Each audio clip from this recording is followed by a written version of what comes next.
Hola, ¿qué tal? Buenas tardes. Vamos a iniciar la consulta académica. Hoy día es viernes 2 de mayo. Entonces, en el horario de 3 a 5 tenemos las consultas académicas del curso de historia. ¿Ya? Hoy día vamos a trabajar la semana número 5 y ya vamos ahora mismo a compartir los materiales. ¿Ya? Así que vamos a ir empezando. A ver, unos minutitos, vamos a abrir los archivos.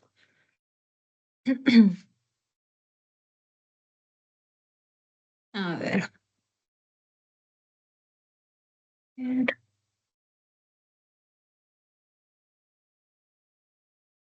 Ya. Mm.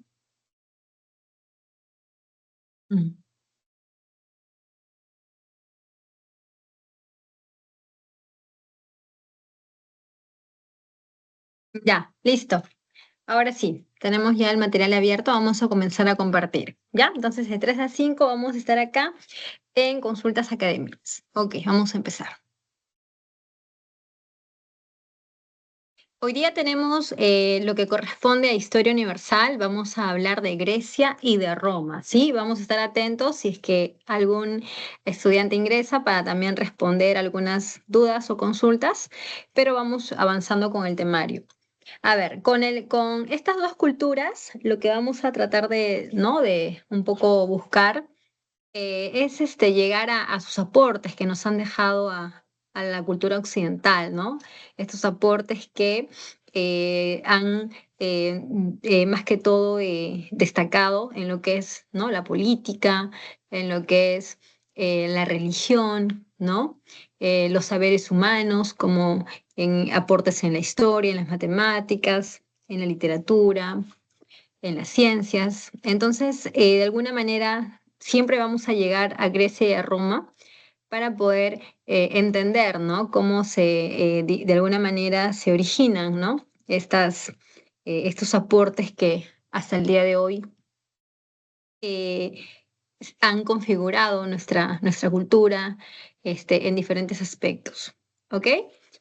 También tomar en cuenta que con estas dos culturas vamos a cerrar lo que es la Edad Antigua, ¿sí? Vamos a cerrar lo que es la Edad Antigua para pasar posteriormente ya a ver la Edad Media que comenzará en el año 476. Ok, entonces vamos a empezar con Grecia. La antigua Grecia, como se le va a llamar, es aquella civilización que va a estar ubicada al sur de la península balcánica, mejor dicho, en el sur de Europa, ¿no? Y esta zona es conocida como la península balcánica, ¿ya? Así, eso es más preciso. Esta zona balcánica va a ser conocida como la Grecia continental. Estamos hablando de este espacio, ¿no? Ubicado al sur oriental de Europa, en el que vamos a encontrar algunas de las polis más importantes como Grecia, bueno, como Atenas y Esparta. Pero además, los griegos van a buscar, ¿no? Expandirse hacia otros escenarios que también van a destacar, ¿no? Como por ejemplo la zona del mar Egeo, toda esta parte, ¿no? Em, marítima, ¿no? Toda esta zona del Egeo, donde vamos a encontrar la presencia de numerosas islas, ¿no? Algunas de ellas, ¿no? Algunas de ellas que también fueron colonizadas por los griegos. Entonces a esta parte la vamos a llamar la Grecia insular. Otro escenario que también va a tener bastante importancia es el que corresponde al Asia Menor, básicamente la parte de costa, ¿no? Lo que los griegos llamaron Jonia o también la Grecia jónica, ¿ya? Entonces ese escenario también va a tener presencia de algunas polis griegas. Y el último escenario, ya hacia la parte de occidente, nos lleva a esta parte sur de Italia, en donde vamos a encontrar polis como Tarento, como Siracusa o Crotona, ¿no? Estamos hablando de polis griegas que también van a establecerse aquí en tiempos pues muy antiguos, ¿no? Entonces estos son los cuatro escenarios en ese orden, ¿no? La Grecia continental, el mar Egeo, la costa del Asia Menor y la zona de la Magna Grecia, ¿ya? En ese orden vamos a encontrar el escenario de los escenarios más importantes de los griegos, ¿ya? Porque en el mapa, como se puede observar, pues vamos a encontrar otros espacios donde también los griegos llegarán, ¿no? En la etapa conocida como arcaica, ¿sí? Pero estos espacios pues ya corresponden, ¿no? A otros factores que en unos minutos más vamos a ver, ¿ya? Entonces, dejando esto aquí, ¿no? Como los lugares más importantes de presencia de las polis griegas, vamos a pasar a lo que es la parte histórica. La historia de los grecios se remonta a más de 2000 años antes de Cristo. Ahora, en esta etapa no podemos hablar todavía de la cultura griega como tal. O sea, si tú quieres preguntar o quieres saber de los aportes de los griegos, ¿no? De la estética, de los géneros literarios, de los aportes en las matemáticas, ¿no? Eso lo vas a buscar en la etapa clásica, ¿no? En ese momento clásico vamos a encontrar ese florecimiento cultural, ¿no? Impulsado por el siglo de Pericles. Pero en esta etapa prehelénica, ¿ya? Que también se le suele llamar las civilizaciones del Egeo, en esta etapa vamos a encontrar que es un momento de formación de la cultura griega. Es un momento de precedentes, como el mismo nombre lo dice, ¿no? Es etapa prehelénica o civilizaciones egeas. Ahora, el término prehelénico es un término que nos lleva a la palabra, pues, heleno, ¿no? Esta palabra heleno, que también es bastante usada para referirse a los griegos, pues hace referencia a la forma como los griegos se autorreconocían. Es decir, si el griego ahora mismo se presentara, él no diría que es un griego, él diría que es un heleno, porque su tierra no se llama Grecia, su tierra se llama Hélade. Y el griego asimismo no se autorreconoce como griego, sino como heleno. Ese término, heleno, helenismo, Hélade, provienen de la palabra Helen, y esta palabra Helen hace referencia al nombre del ancestro em, común que los griegos decían tener. O sea, los griegos reconocían a un antepasado común a todos ellos. Ese antepasado era Helen, y este aspecto fue algo que ayudó a los griegos a tener esa unidad, ¿no? Por eso es que hablamos de ellos como un pueblo que, si bien es cierto, no fue unificado, ¿no? Los griegos no fueron un estado unificado para nada, excepto que tú me menciones pues la etapa macedónica. En ese momento sí podríamos, ¿no? acercarnos a decir que se unificaron bajo el liderazgo de Macedonia. Pero antes de eso, los griegos pues no son un pueblo integrado. Sí hay unidad cultural, eso sí hay, porque los griegos comparten muchos aspectos culturales que son comunes, ¿no? Como el idioma, la religión, entre otras cosas.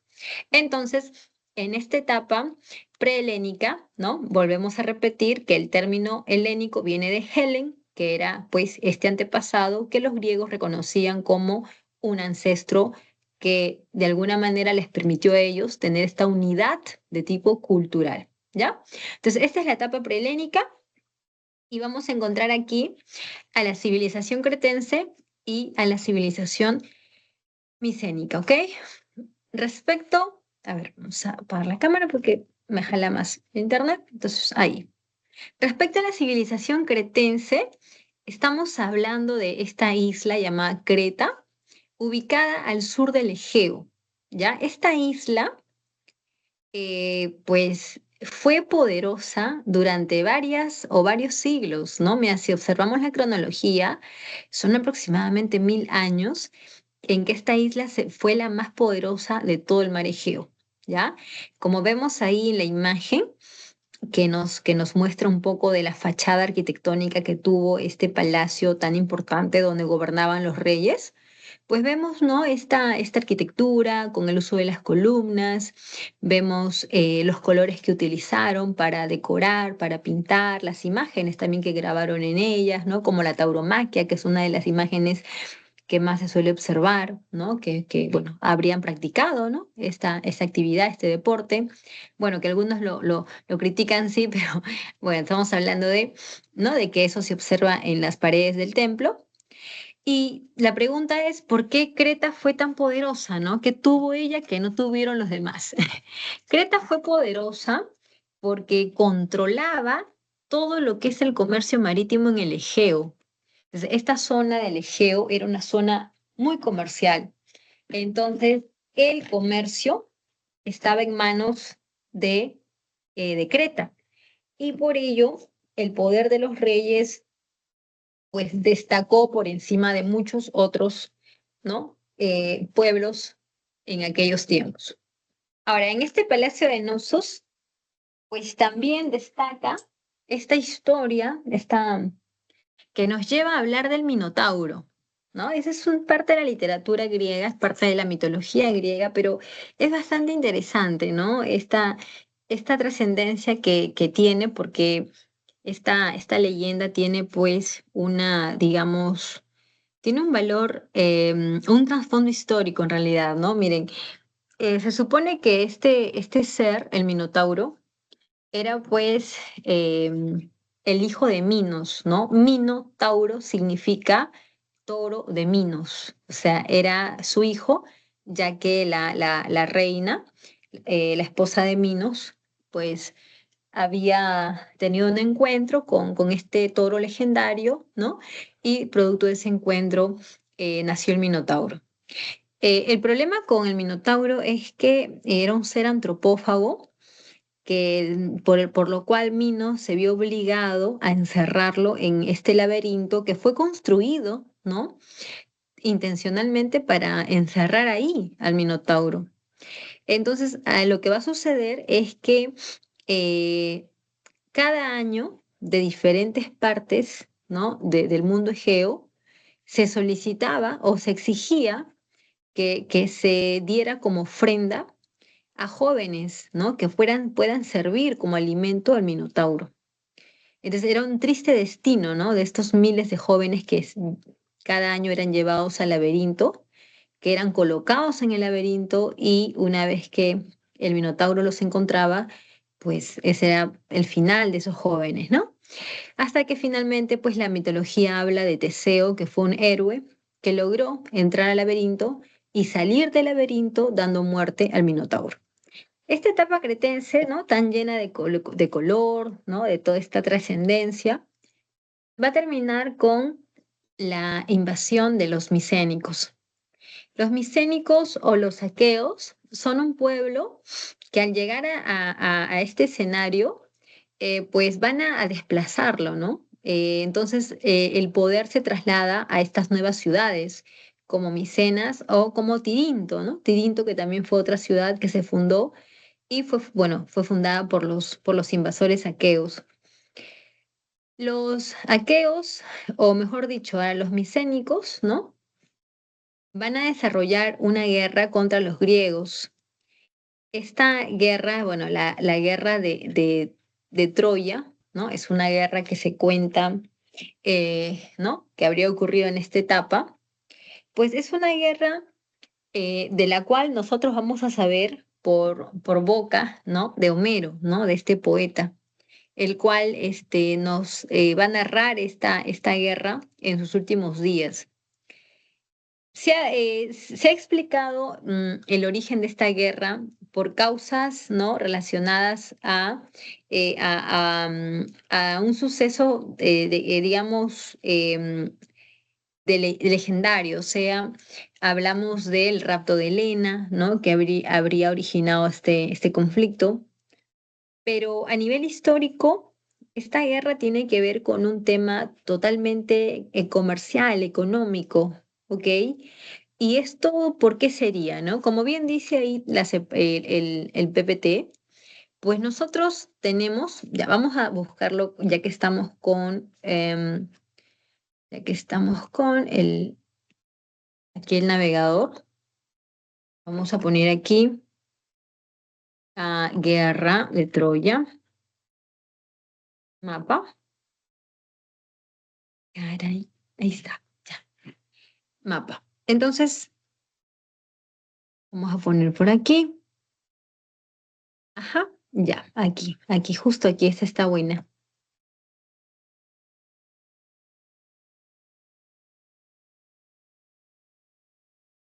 Uy, aquí, o el caballito de Troya, lo primero en salir. Ya, queremos ver el mapa. Ya, acá está el mapa. ¿Qué es lo que vemos aquí?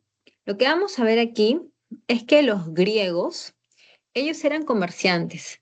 Entonces ellos venían de la zona del Egeo y la intención de los griegos era comercializar en la zona del Mar Negro, ¿no? Zona que ellos lo llamaban el Ponto Euxino. Entonces, para llegar al Mar Negro, los griegos tienen la ruta de que está señalada aquí. Esta ruta le permite a los griegos, ¿no? Llegar al Mar Negro cruzando esta zona que estoy señalando acá con el mouse. Es el estrecho de los Dardalenos, la cual nos conecta con este pequeño mar que está acá, que es el mar de Mármara.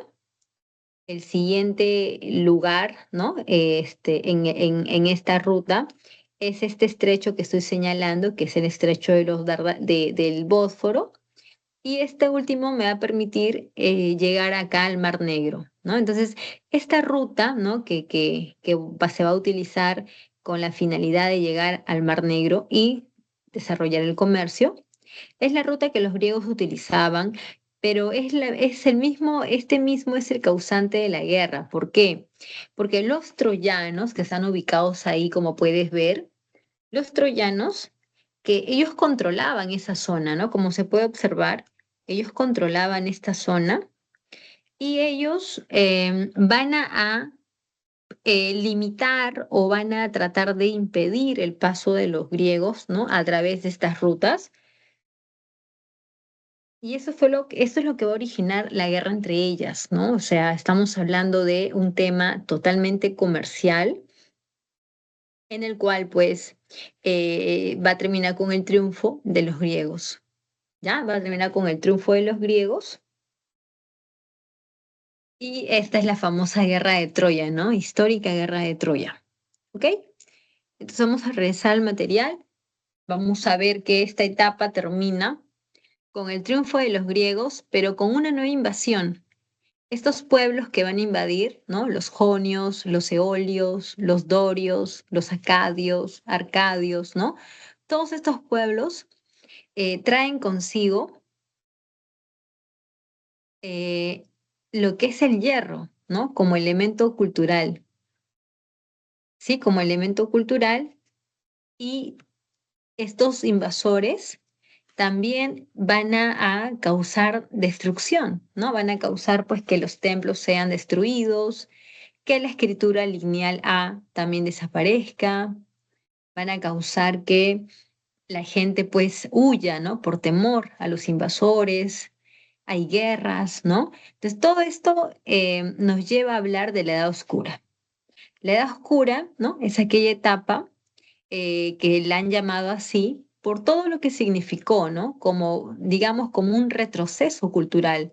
Lo que ya se había avanzado culturalmente hasta ese momento, pues todo eso va a ser tocado, destruido por los invasores. De alguna manera el aporte, ¿no? Que vamos a rescatar de esta etapa es el hierro. ¿Ya? Entonces, básicamente por estas circunstancias, ¿no? Que los eventos que van a ocurrir aquí, es que a esta etapa se le ha llamado la Edad Oscura. Pero como diría pues esta frase, ¿no? Que después de la noche sale la luz, ¿no? O después de la oscuridad llega el día, pues aquí pasa algo igual, ¿no? La cultura griega o esta cultura, ¿no? Que se había formado hasta ese momento, al ser destruida, va a permitir que los griegos vuelvan a comenzar otra vez. Va a permitir que a partir de aquí la cultura que nazca sea la cultura que nos va a dar los grandes aportes a la humanidad. Estamos hablando de que los griegos, ¿no? Aquí en la etapa arcaica, pues vemos su desarrollo, ¿no? Su inicio más que desarrollo, su inicio. Entonces, en esta etapa arcaica vamos a encontrar primero la formación de las polis. Las polis son aquellas ciudades que tienen características de estado. O sea, es una ciudad que se comporta como estado. Por ejemplo, si nosotros hablamos de un estado como el estado peruano, por ejemplo, pues sabemos que nuestro estado peruano tiene una capital, tiene una forma de gobierno, sus propias leyes, sus actividades económicas predominantes, su ejército, su religión, ¿no? Entre otras cosas, porque es un estado, ¿no? Tiene una existencia propia. Entonces, las polis griegas también son así. Son ciudades, pero que tienen características de estado.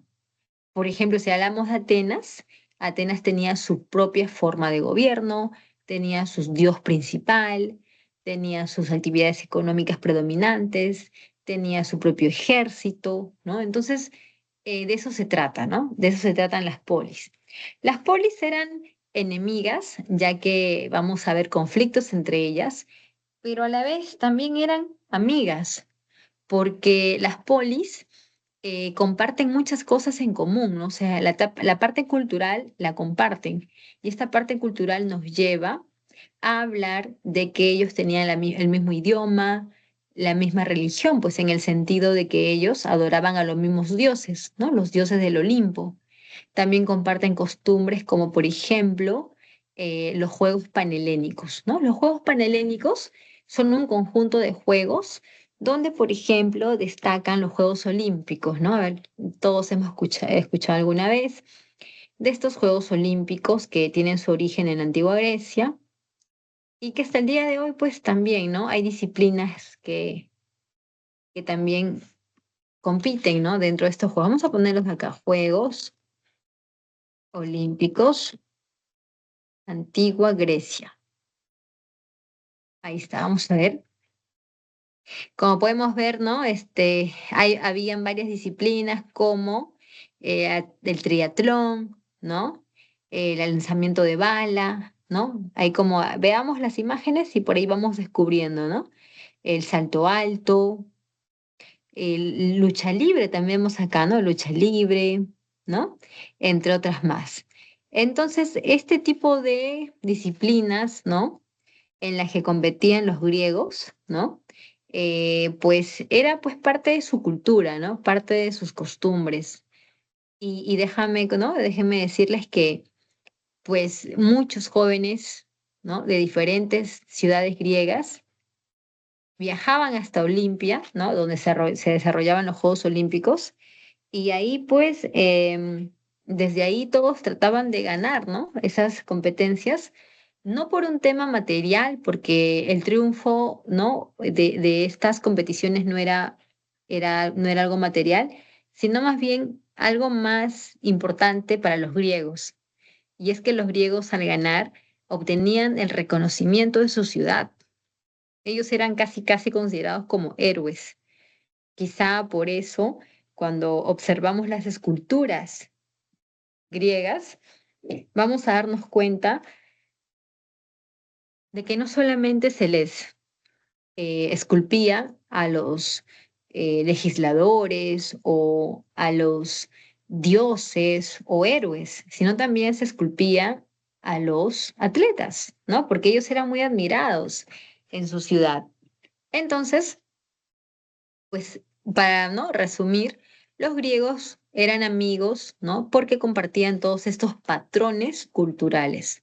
Aunque también habían otros aspectos que los volvían rivales, ¿no? Y todo eso estaba relacionado con aspectos más, más de tipo económico, ¿no? Por tema de los recursos, ¿no? Hubo con rivalidades comerciales, por eso que rivalizaban. La etapa arcaica también es la etapa de las colonizaciones, ¿no? Los griegos en esta etapa se van a lanzar a la conquista de muchos espacios, como hemos visto acá, ¿no? Si miramos esto, vamos a ver ahí, como podemos ver, Pues los griegos se van a lanzar a la conquista de todo este escenario por diferentes motivos, ¿no? Un primer motivo tiene que ver con el desarrollo de la guerra. El mecanismo para poder colonizar un espacio tiene que ver con el uso de los ejércitos. Entonces, los griegos que van a desarrollar sus ejércitos, ellos van a poder a través de sus ejércitos, van a poder tener éxito en sus campañas militares para colonizar nuevos espacios. Como parte de esto, también vamos a ver la presencia del oráculo, ¿no? Creo que hemos escuchado alguna vez que pues los griegos tenían esta costumbre, ¿no? De visitar el oráculo para poder tener respuesta, ¿no? A muchas de sus dudas, ¿no? O a tomar decisiones. Entonces, el oráculo era como un lugar de consejo, un lugar de que voy y voy a obtener una respuesta a aquello que quiero saber, ¿no? De lo que tengo duda. Entonces, era muy visitado. Entonces, cuando había una intención de colonizar un nuevo territorio, también se acudía al oráculo. Otra causa también tiene que ver con el aumento demográfico, ¿no? Entonces la población aumenta, la península balcánica tiene características, pues, de que es accidentada, ¿no? La altura, por la presencia de las montañas. Entonces, eso hizo que la gente, al aumentar, ¿no? Al aumentar la demografía, pues se vean obligados a salir, a buscar nuevos escenarios, de repente nuevos espacios donde poder desarrollarse. Y también por aspectos políticos. O sea, en la historia de los pueblos griegos vamos a ver que se desarrollaron diferentes sistemas de gobierno, ¿no? Sistemas políticos. Por ejemplo, en el caso de Atenas, ¿no? Sabemos que Atenas, su sistema va a ser la democracia, ¿ya? Pero Atenas no siempre fue democrática. Atenas pasó también por otro tipo de sistemas, ¿ok? Como por ejemplo la monarquía, como por ejemplo la oligarquía, la timocracia y eventualmente llegaron a la democracia. Entonces, en estas ciudades griegas sucedía que si en el lugar donde tú eh, vivías había un sistema establecido, como por ejemplo la democracia, y de repente tú estabas interesado en que el sistema económico sea otro, como por ejemplo la aristocracia o la oligarquía, entonces la idea era pues que tú mejor abandones ese lugar y te puedas ir a colonizar otros escenarios en donde puedas hacer realidad tus ambiciones políticas. O sea, esa es una idea, ¿no?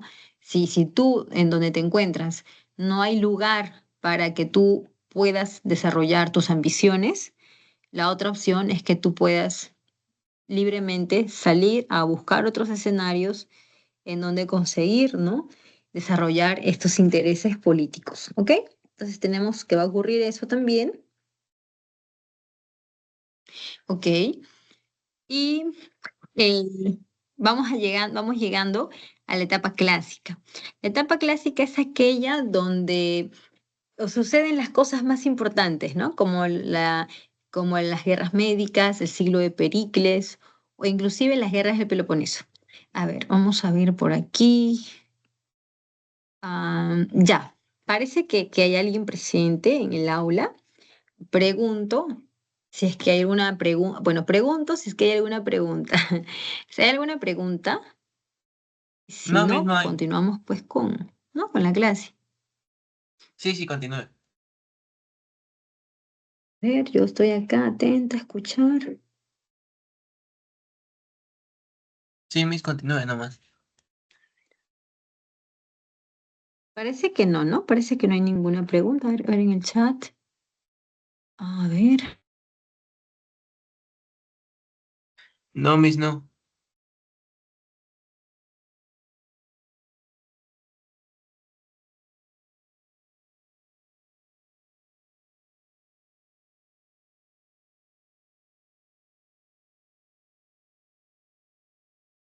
Perdón, parece que sin querer di mal en algún lado.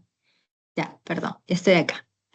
Sí, estaba preguntando si es que había alguna consulta y como parece que no hay, ¿no? Y más rato de repente, entonces sí, continuamos, ¿ya? Continuamos entonces. Les voy a compartir. Ya.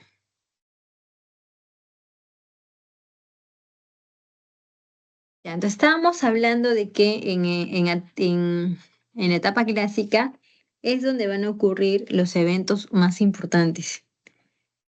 Dentro de estos eventos tenemos las guerras médicas, el siglo de Pericle, las guerras del Peloponeso. Pero antes de ir con las guerras, vamos a ver a Grecia, no, Atenas y Esparta. Dos modelos, ¿no? Dos modelos de polis que van a rivalizar o van a ser enemigas, pero que también tienen características muy marcadas, ¿no? Muy diferentes la una de la otra. Entonces, con ellas, ¿no? Gracias a estas dos polis, vamos a poder, digamos que, eh, conocer, ¿no? A través de ellas cómo funcionaban todas las polis, ¿no? Porque en ese sentido, ambas son dos modelos, ¿no? Son dos arquetipos de lo que eran las polis griegas. ¿Ok? En el caso, en el caso de Atenas, vamos a observar que Atenas, em, vamos a ver por aquí, ya. En el caso de Atenas, es una polis que fue fundada por los jonios, mientras que Esparta fue fundada por los dorios. Ambas están en la península balcánica, pero Atenas está exactamente en la península del Ática, mientras que Esparta está ubicada en la península del Peloponeso. En el caso de Atenas, sus actividades económicas destacan más en el mar, o sea, es de tipo comerciante, o mejor dicho, su actividad económica es el comercio marítimo. En cambio, con Esparta tenemos una polis que es más de tipo agropecuario, o sea, sus actividades económicas, ¿no? Son las de tipo agropecuarias, ¿no? La pesca, la ganadería, agricultura. En el aspecto de su fortaleza, ¿no? Atenas es una potencia en el mar, si estamos hablando de una guerra, mientras que en el caso de Esparta es una potencia terrestre, ¿no? Ahora, respecto a sus esquemas sociales, ¿no? Sus pirámides sociales, ambas son polis que tienen una sociedad jerarquizada, ¿no? Ambas tienen este sistema donde solamente un pequeño sector es el que puede tener, pues, la capacidad de gobernar, tomar decisiones, ¿no? Considerados ciudadanos. En el caso de Atenas, ellos son los atenienses o también llamados eupátridas. Y en el caso de Esparta, son los homoioi o también llamados espartiatas, ¿no? Podemos ver que son hombres libres, que son parte de la clase que pues, puede tomar decisiones, pueden participar, ¿no? Del gobierno, pero hay que especificar que solamente se trata de los hombres, porque las mujeres no tienen, ¿no? Esa capacidad, según, pues, según entendían los griegos, ¿no? O sea, las mujeres no estaban, eh, digamos, preparadas o no se les admitía en la vida pública, en la vida política. La mujer tenía más un espacio de poder, pero dentro del hogar, ¿no? Como si dentro del hogar todo lo que pasara en él recayera en la mujer, ¿no? El tema del orden, la crianza de los hijos, los sirvientes, todas esas cosas. Y lo mismo pasaba en Esparta, ¿no? En ambos casos tenemos la misma situación. Ahora, tanto en Esparta como Atenas también tenemos a los extranjeros. Los extranjeros son hombres libres que llegaron a la ciudad, que se quedaron y que viven en ella, ¿no? Trabajando, pero no son ciudadanos. Entonces, el no ser ciudadano los lleva a no participar de la vida pública, ¿no? No participar de la política, de las decisiones. Es, mejor dicho, esos extranjeros eran hombres libres, pero considerados como menores de edad, ¿no? De esta manera, pues, ese sector fue reducido, ¿no? Tanto en la casa de Esparta, que son los eh, periecos, como en el caso de Atena, que son los metecos. Ahora, respecto a los legisladores, en el caso de Atenas, tenemos esos tres legisladores, ¿no? Dracón, Solón y Clístenes.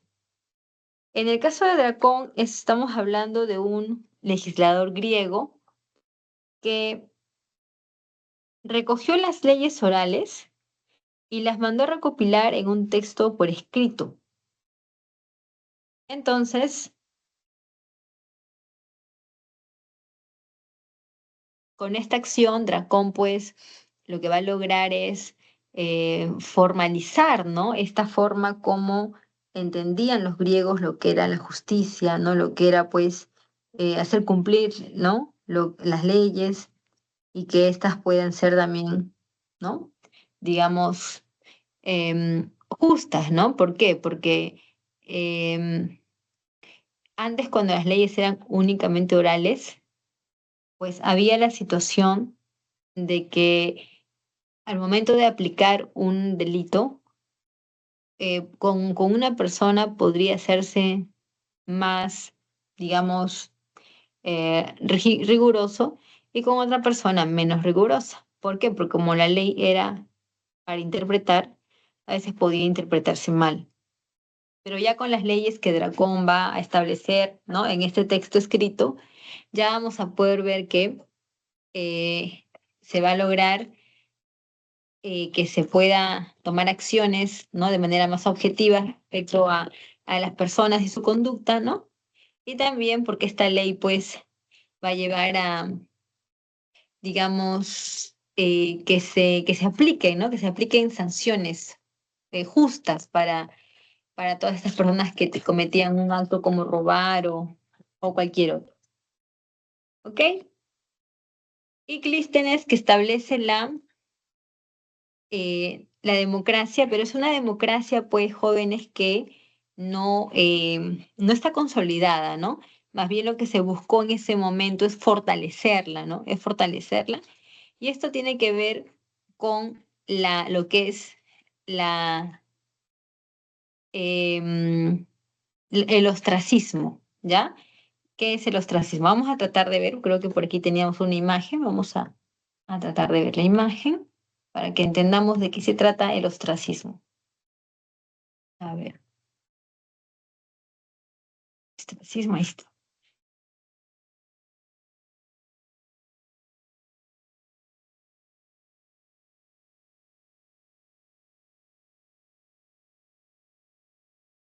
Bueno, la ostra, creo que sabemos que las ostras son unas, digamos, unas conchitas marinas, ¿no?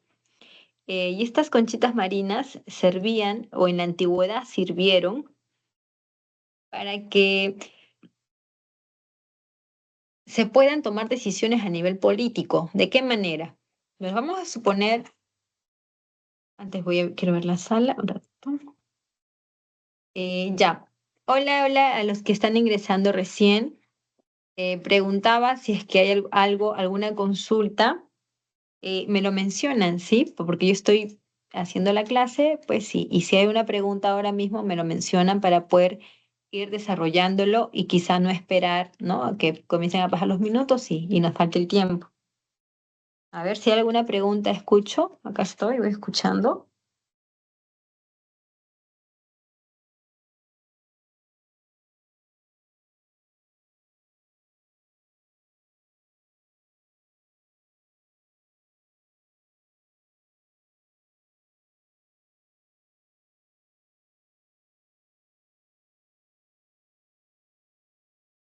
Ok. Ya, parece que no, o quizá más rápido.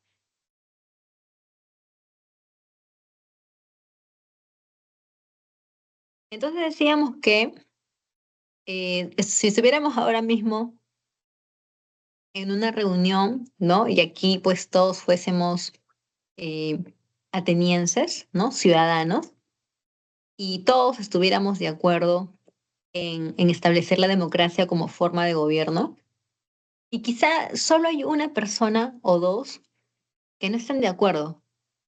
Esto tiene que ver totalmente con intereses, ¿no? Intereses políticos o económicos también.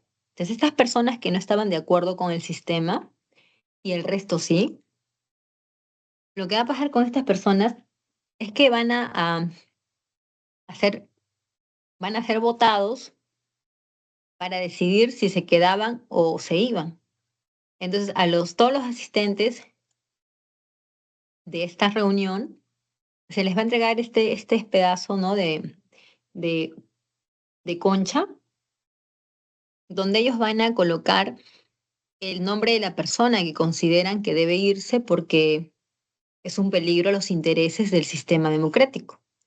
Entonces, si en esas conchitas, pues, salía el nombre de una persona que mayoritariamente era considerado un peligro porque se oponía al sistema y todos estaban de acuerdo en expulsarlo, pues esa persona era expulsada de la ciudad. Entonces, de esta manera, ¿qué se buscó? De esta manera se buscó proteger a la democracia de posibles enemigos, ¿no? Que no querían que ésta se realizara. Había gente que estaba a favor, pero también había gente que estaba en contra. Entonces, esta ley iba para ellos. Muy bien, entonces vamos a ver, en el caso de Atenas, pues, esta práctica, ¿no? Del ostracismo que dio bastante resultado, ¿ya? Y en cuanto a su ya forma política, vamos a encontrar que en Atenas no hay reyes ni ministros. Bueno, o mejor dicho, hay reyes, no hay reyes, pero sí hay ministros. Estos ministros son los arcontes, ¿ya? Los cuales pues eran quienes se encargaban del gobierno, pero eran pues varios ministros, ¿no? Alrededor de 9 ministros que se encargaban del gobierno. Por otro lado, también estaba este grupo de jueces populares, que eran los eliastas. Estos jueces se encargaban de aplicar la justicia, ¿no? Y luego tenemos las asambleas, la bulé y la eclesía. La bulé era la institución que elaboraba las leyes, mientras que la eclesía era aquella que las aprobaba o desaprobaba. En el caso de Atenas la situación fue algo parecida. También tenemos a los ciudadanos varones, que son los homoioi, o también llamados espartiatas. También tenemos a los extranjeros, hombres libres, que se les llamaba periecos. Y por último, los ilotas, ¿no? Que son los esclavos que están al servicio del Estado o que en algunos casos también estaban al servicio de familias, ¿no? Particulares.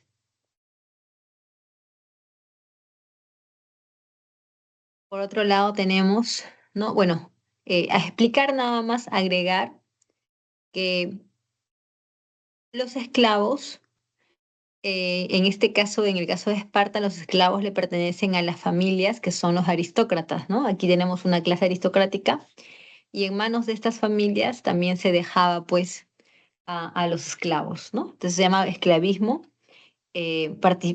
particularizado.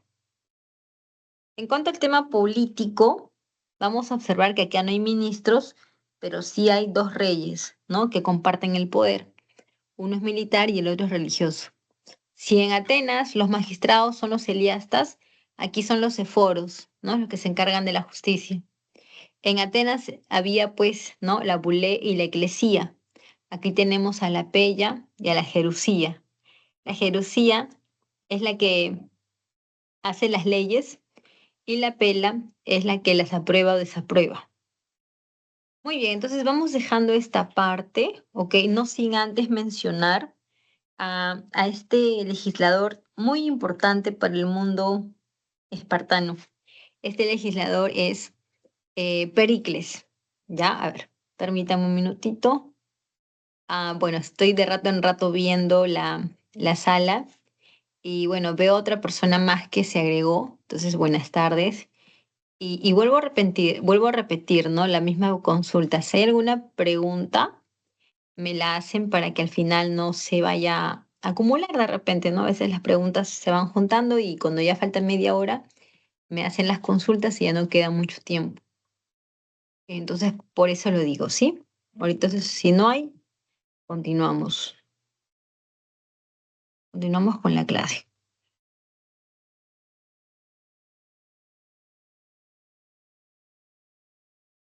Ya, quería ponerles un videito cortito así de 3 minutos nada más de la formación que se le daba a los niños respecto al tema de la educación, porque todos acá hemos escuchado, me imagino que hemos escuchado, que pues que los griegos, ¿no? Cultivaban mucho el arte de la guerra y en Esparta eso se vio muchísimo, ¿ya? Así que vamos a compartir ese video un ratito así. Pequeño nada más, dura 8 minutos el video, pero lo vamos a poner 2 minutos nada más, ¿sí? Entonces vamos a poner esto. Me avisan si es que no se llegara a escuchar, ¿ya? Me avisan.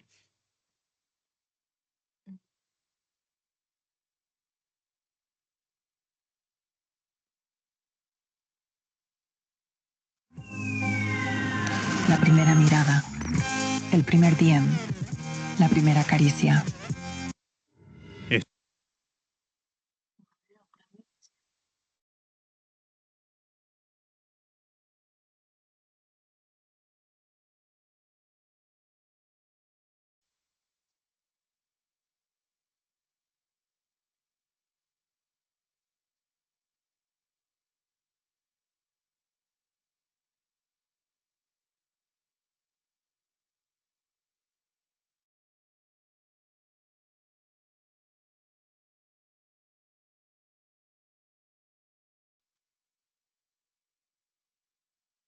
Esparta fue única entre las polis griegas debido al rígido programa de adoctrinamiento militar que inculcó a sus jóvenes.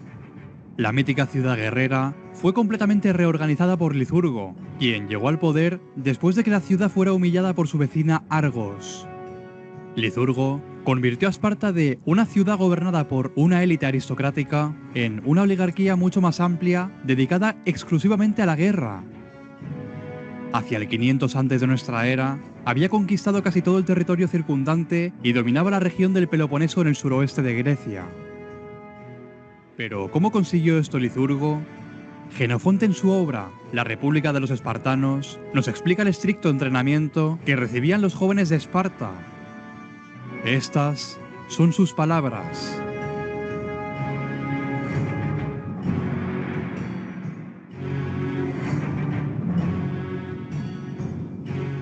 Habiendo tratado con el tema del nacimiento, deseo a continuación explicar el sistema educativo de Licurgo, así como en qué se diferencia de otros sistemas griegos.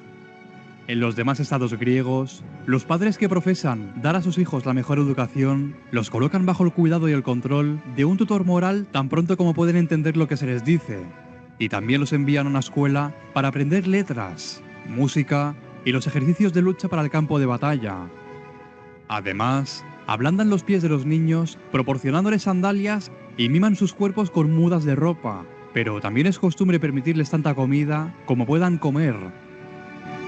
Licurgo, por el contrario, en lugar de dejar que cada padre nombrara a un esclavo para que actuara como tutor, dio el deber de controlar a los niños a un miembro de la clase de la que se encuentran los más altos cargos. Este miembro era llamado guardián y le dio a esta persona la autoridad para reunir a los niños, hacerse cargo de ellos y castigarlos severamente en caso de mala conducta. También se le asignó un equipo de jóvenes provistos con látigos para castigarles cuando sea necesario. Y el resultado es que la modestia y la obediencia son compañeros inseparables de Esparta. Además, en lugar de ablandar los pies de los niños con sandalias, les pidió que endurecieran sus pies sin zapatos. Creía que si cultivaba este hábito, les permitiría escalar las colinas con mayor facilidad y descender pendientes pronunciadas con menos peligro, y que un joven que se había acostumbrado a andar descalzo saltaría y correría con mayor agilidad que un niño con sandalias. y en lugar de dejarse mimar en materia del vestuario, introdujo la costumbre de llevar una prenda durante todo el año, creyendo que así estarían mejor preparados para afrontar los cambios de calor y frío.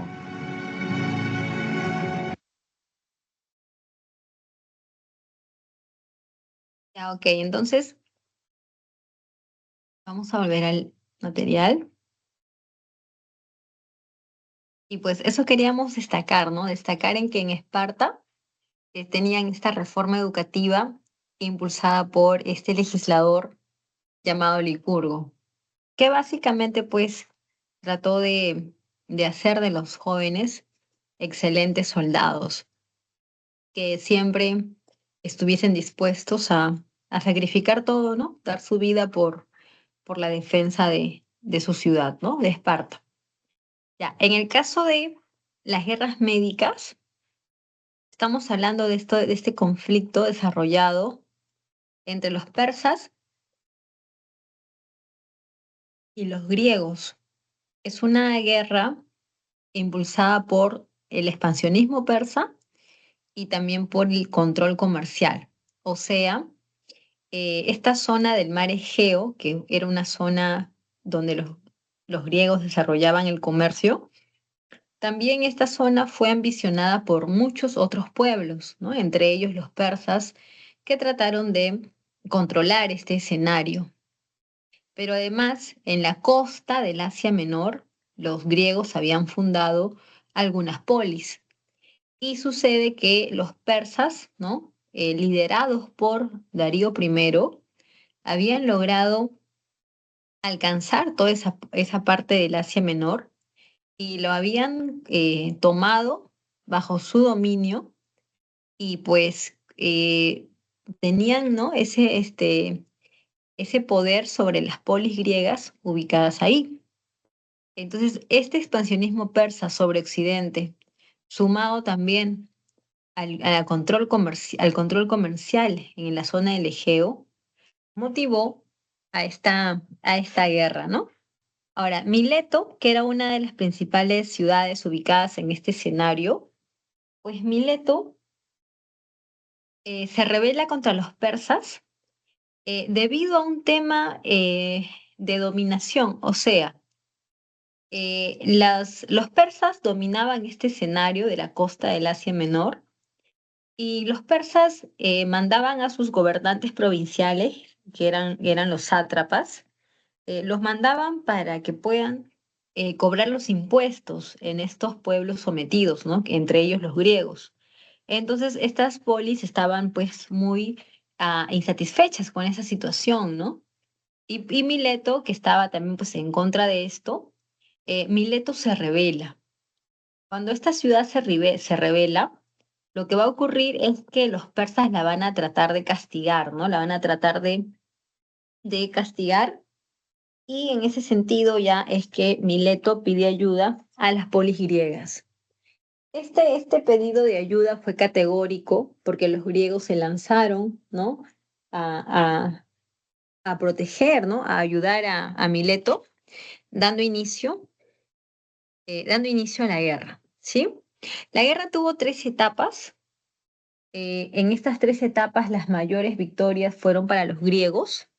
De alguna manera, los persas tuvieron una oportunidad de triunfo que fue en la segunda etapa, correspondiente a lo que es la guerra del Peloponeso, ya que todas las demás fueron triunfos de los griegos.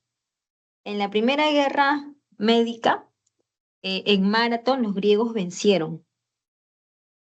En la segunda guerra médica, hay un triunfo persa que es bastante conocida. Esa es la batalla de las Termópilas y es bastante conocida porque de esta han hecho toda una, bueno, películas, digamos, ¿no? Lo han llevado al cine. Esta parte es bastante comentada porque en la parte de las Termópilas, en esta parte del desfiladero de las Termópilas, este rey Leonidas, ¿no? Este rey espartano Leonidas, se estaba movilizando con sus 300 espartanos pues lo que va a ocurrir es que van a tener un encuentro contra el ejército de Jerjes primero. Este ejército persa era pues era mucho más numeroso que el de los espartanos porque los persas eran alrededor de 10.000, mientras que los espartanos eran solo 300. Y a pesar de que esta guerra ya tenía pues el resultado antes de que se dé, o sea que ya en esta batalla ya se sabía cómo iba a terminar, aún así lo que se destaca es el valor, ¿no? El valor de los espartanos que, aún sabiendo que iban a morir, entregaron con mucho valor y con mucho coraje su vida por defender su estado. Y además, pues, permitió a las otras polis, ¿no? Les permitió que puedan un poco lanzar un ataque más contundente, en donde, pues, los griegos van a salir ganando, ¿no? Estamos hablando de Platea, Salamina, Micala, que son estas batallas donde los griegos van a poder triunfar sobre los persas. Al final, la guerra médica termina, ¿no? En una tercera etapa, en donde los persas son derrotados definitivamente en la batalla del río Eurimedonte, y así termina la guerra. Cuando la guerra termina, el imperio persa entra en decadencia. Mientras el imperio persa entra en decadencia, Atenas es la que va a entrar en un proceso de crecimiento económico, de apogeo cultural, ¿no? Como nunca antes se vio, ¿no? En el mundo griego. Y eso tiene que ver con dos cosas, ¿no? Bueno, la primera es que al final de las guerras médicas, Atena había logrado conformar una alianza con muchas otras polis griegas. Y dentro de esta alianza, Atenas era pues la polis que estaba liderando, ¿no? Esta unión llamada Liga de Delos, una alianza de ciudades griegas al mando de Atenas. A ver, un momentito. Vamos a ver acá. Creo que... sí, buenas tardes. Hola, hola, ¿qué tal? Recién veo un saludo ahí, no lo vi. Bueno, ya que veo el saludo, recuerdo para sugerir, no sé, preguntar si hay alguna consulta. Bueno, ahí me van escribiendo, me van avisando, ¿ya? Porque yo de rato en rato, yo regreso a la sala a preguntar o a ver, ¿no? Si es que hay algo. O sea, de rato en rato lo hago. Entonces decíamos que lo que va a pasar con Atenas es que formó su liga, ¿no? Esta alianza de ciudades en la etapa que se conoce como, bueno, la etapa final de la guerra, ¿no? En la tercera etapa de la guerra. Y cuando ya la guerra termina, pues resulta que el triunfo es de los griegos, pero que Atenas se va a llevar digamos, los resultados de esta guerra, ¿no? Porque el comercio en esta zona disputada que era el mar Egeo, ahora todo este comercio va a quedar en manos de Atenas. Y gracias a eso, Atenas va a entrar en una etapa de esplendor cultural, desarrollo económico, nunca antes visto.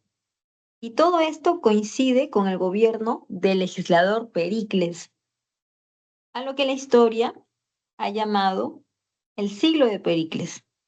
El siglo de Pericles es una etapa de esplendor cultural, donde hay una gran cantidad de obras públicas como la reconstrucción del puerto del Pireo, este puerto, no, bueno, sí, es el puerto del Pireo, que fue un puerto nuevo para la ciudad de Atenas, como también la reconstrucción de la Acrópolis, ¿no?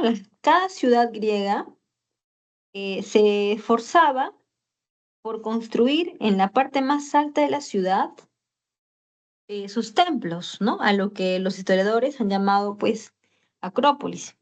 Entonces, en estas partes altas construían los templos por un tema de estrategia, ¿no? Por un tema de estrategia, de resguardo, de protección.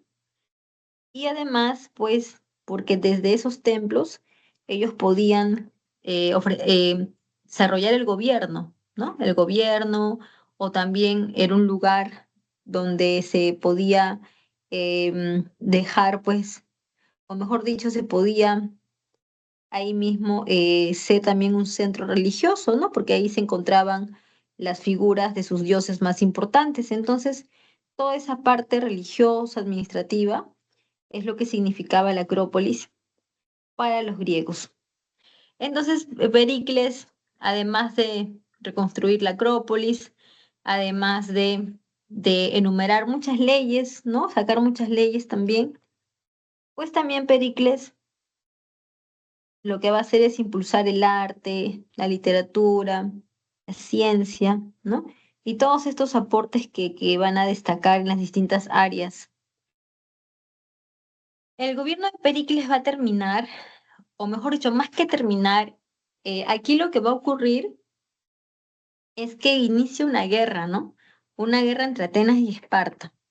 Una guerra que posiblemente ya se veía venir, porque Esparta tenía pues envidia, ¿no? De lo que Atenas había logrado ser. Atenas se había convertido en la polis más poderosa del mundo griego. Y esta situación, ¿no? Esta rivalidad hegemónica, sumada, ¿no? Al hecho de que en Atenas existe como sistema la democracia y en Esparta existe la aristocracia, ¿no? Dos sistemas políticos totalmente diferentes, ¿no? Opuestos. Esto va a hacer que, pues, que lleguen a esta guerra, ¿no? A este enfrentamiento. Y es una guerra de tipo fratricida, porque no solamente es Atenas contra Esparta, ¿no? Sino que es cada una de ellas con sus aliados. Entonces, aquí todas las polis griegas se enfrentan, todas, ya sea del lado de Esparta o del lado de Atenas. La consigna es que todas se van a enfrentar.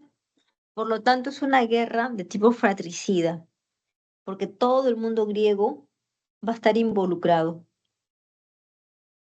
La guerra va a comenzar y va a tener tres etapas.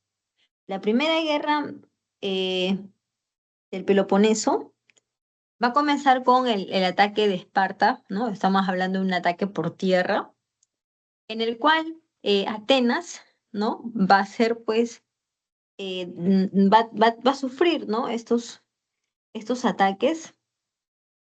Y Pericles, que era el gobernante, se va a encargar de llevar a la población hacia el puerto del Pireo, un puerto que Pericles había mandado a construir durante su gobierno. Entonces Pericles pensó que ahí la gente podía estar pues resguardada y protegida. Y de cierta manera sí, pues, ¿no? La gente pudo ahí esconderse. Pero a la vez que el lugar era un buen lugar de refugio, también lo que va a pasar es que ese lugar no tenía las condiciones. Entonces, cuando comienzan a pasar los días y las semanas y ya no hay alimento, donde no hay agua, pues vamos a ver que la gente comienza ¿no? a morir y se genera una peste, ¿no? Una peste por la presencia de los cuerpos que estaban ahí al lado de la gente. Y esa peste pues hace que muchos se contagien. Muchos se contagiaron, entre ellos Pericles. Entonces, tras ¿no? contagiarse de peste, Pericles muere. En la Segunda Guerra del Peloponeso, no, aquí vamos a ver que Atenas pierde sus aliadas, ¿no? O aliados. Y esto tiene que ver, jóvenes, con un tema de desgaste. O sea, toda guerra significa, pues, mucho uso de recursos, ¿no? Militares, sobre todo.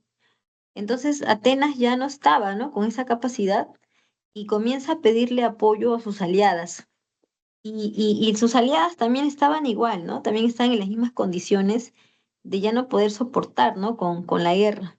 Y además, pues hay un factor también, que es que Atenas, en la guerra con los persas, Atenas les había también solicitado mucha ayuda y las polis le dieron esa ayuda.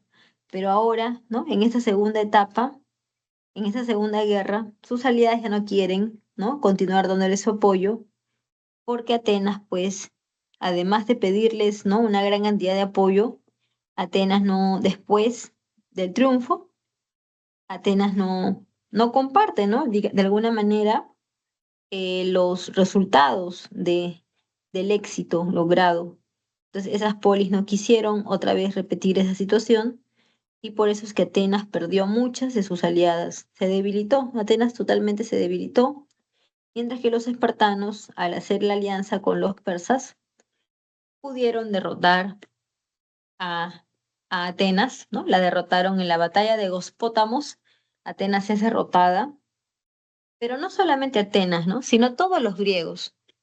Todos los griegos entran en decadencia, porque recordemos que esta es una guerra donde todas son como hermanas y todas se han atacado entre todas. Entonces, al final la guerra termina con ese saldo, ¿no? Con el saldo de que todas están debilitadas.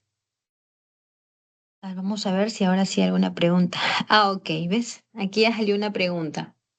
Eric, me imagino que es la pregunta número 5 de la semana de ahora, ¿no? No sé, a ver si me confirmas. Yo voy abriendo por aquí el material. A ver, ya. Vamos a abrir el material.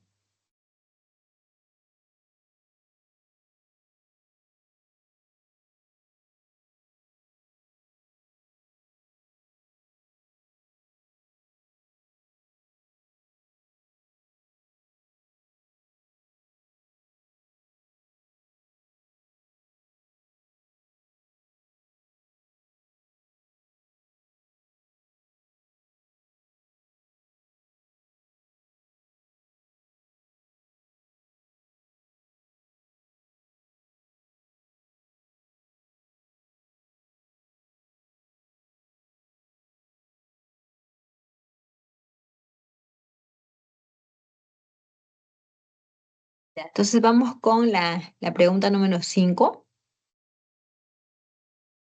Acá está.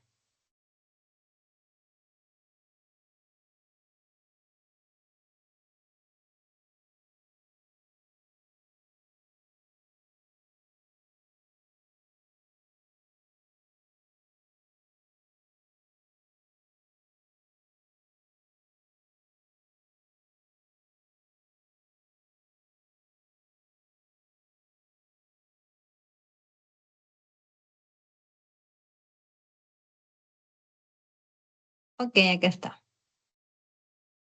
A ver, ¿qué dice la pregunta? Vamos a ver. La república es la etapa en la que el Estado romano se expandió territorialmente a través de las conquistas militares.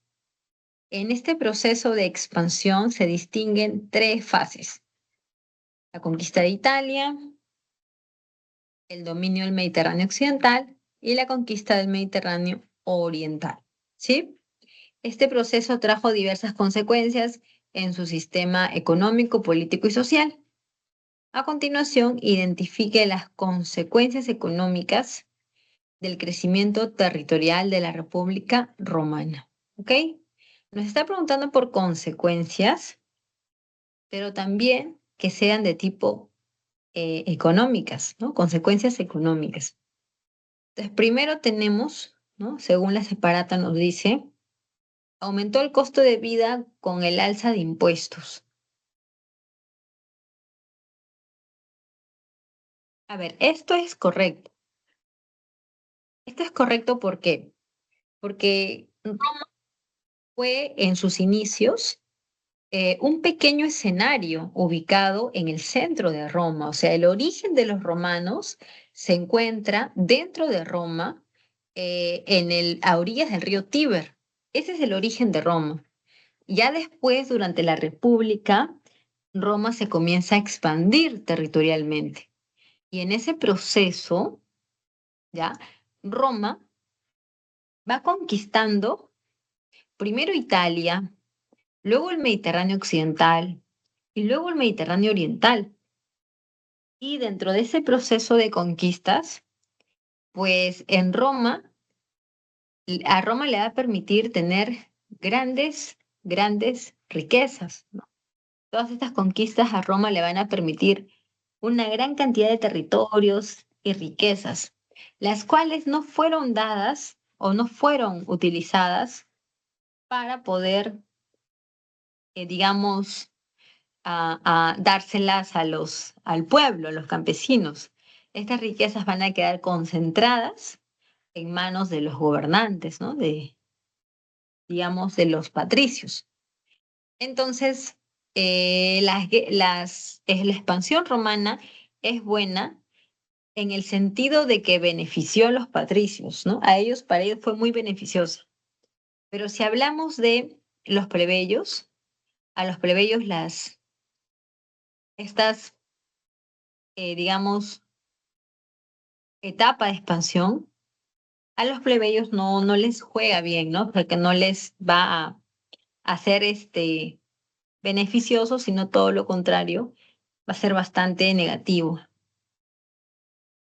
Entonces, producto de eso decimos que con las guerras de expansión, ¿no? Con estas guerras va a aumentar el costo de vida de los plebeyos, no de todos, solamente aumenta el costo de vida de los impuestos, ¿no? Bueno, y el alza de impuestos, que va a afectar a los plebeyos, mientras que los patricios se hacían más y más y más ricos, los plebeyos se hacían más y más y más pobres, ¿no? O sea, esa era la situación que se vivió ya cuando hay presencia de los romanos, ¿no? O mejor dicho, cuando hay presencia, pues, de, de esta gran cantidad de riquezas. Entonces, la primera sí sería una respuesta respecto a consecuencias económicas. La segunda dice, los patricios acumularon muchas propiedades.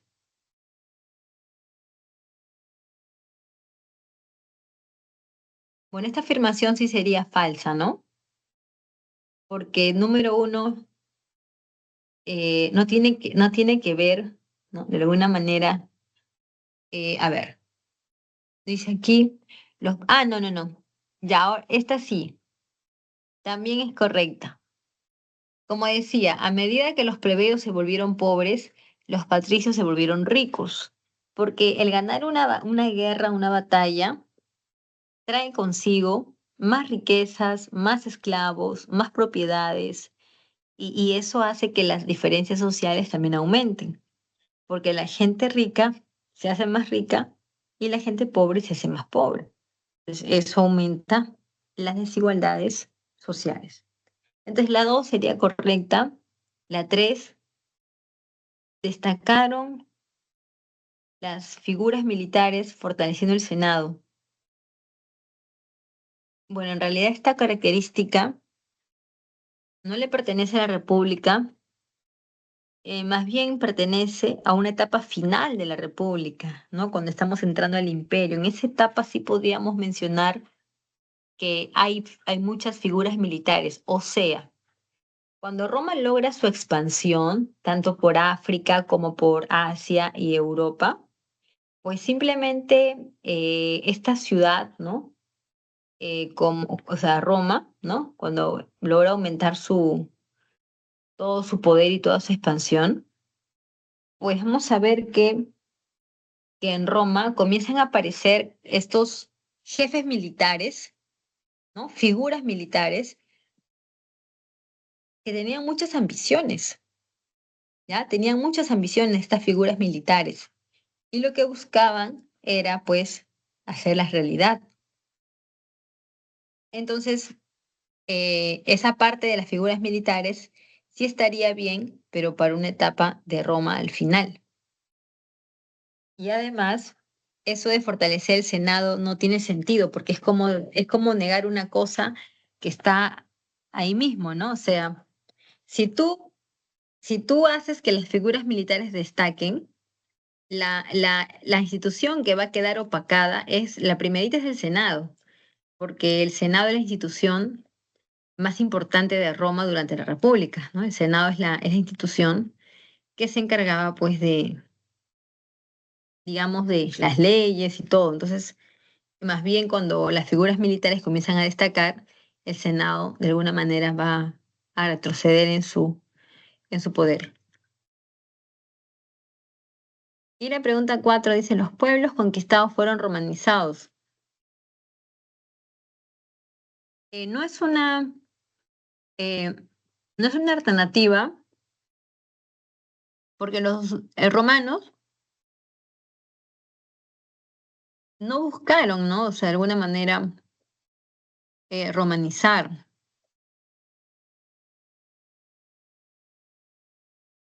Los romanos lo que hacían más bien era esclavizar. Entonces, como que romanizar no es la palabra ni tampoco fue lo que pasó. Entonces, la respuesta a las 5 es la A de avión.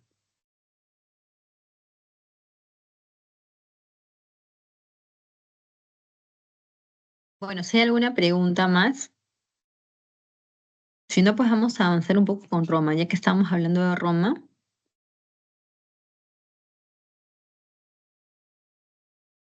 A ver,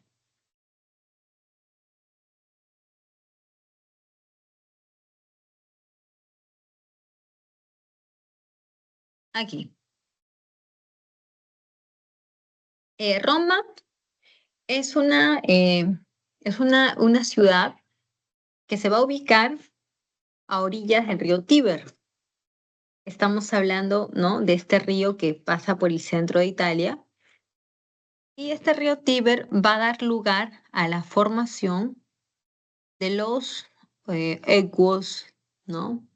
Digamos, no sé, ¿no? Los volscos, los samnitas, los sabinos, los etruscos, ¿no? Toda una gran cantidad de pueblos que van a llegar hasta el centro de Italia, ¿no? A Roma, en búsqueda de este escenario que es el Valle del Lacio, ¿no? Que es un escenario fértil, ¿no? Apropiado para la agricultura. Entonces estos pueblos van a ir llegando, llegando, y entre ellos van a competir, ¿no? Entre ellos van a competir por tierras, por espacio, pero luego van a fusionarse, o sea, hay una fusión cultural. Y el origen histórico de Roma es eso, ¿no? El origen histórico tiene que ver con una fusión cultural por parte de estos pueblos que llegaron al Valle del Lacio, se enfrentaron, pero luego sus culturas se fusionaron.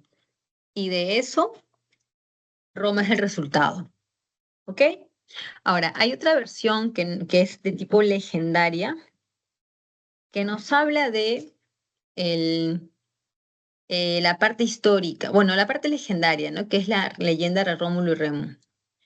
Rómulo y Remo son dos hermanos que provenían de un linaje, pues, mejor dicho, provenían de un dios que era el dios Marte. Entonces, estos dos niños que fueron amamantados por la loba, por orden de un rey, pues, que quiso deshacerse de ellos, pues tanto Rómulo y Remo van a, em, de grandes, ¿no? Van a descubrir cuál fue, pues, el origen de lo que les había pasado y una vez que ellos, pues, pueden entender eso, ellos em, tuvieron que de alguna manera, digamos, eh, rescatar o a esta persona que los había intentado, pues, ¿no? Eliminar. Ellos tuvieron que enfrentarse y lo derrotaron. Y luego, como regalo, ¿no?, a esa acción, ellos recibieron un reino, el cual tenía que ser, pues, de ellos, ¿no? Entonces, este reino finalmente fue el motivo de lo que pasó con ellos, pues porque cuando ambos estaban tratando digamos, de comprenderse, ¿no?, respecto a este reino, el hermano Rómulo mató a Remo, como cuenta la leyenda, ¿no? Rómulo mató a su hermano Remo. Y producto de ello, Rómulo quedó como el único fundador de Roma. Entonces, esta es la parte, digamos, legendaria, ¿no? Mítica. Ahora, Roma tiene que ver con tres periodos: periodo monárquico, periodo de la República y el periodo del Imperio. En el periodo de la monarquía vamos a encontrar a los primeros reyes. Vamos a ver, voy a regresar a la sala a ver si hay alguna pregunta. Ah, ya, ok, ya no hay más, parece. Ajá, ya, permítame un momento, por favor, permítame un ratito.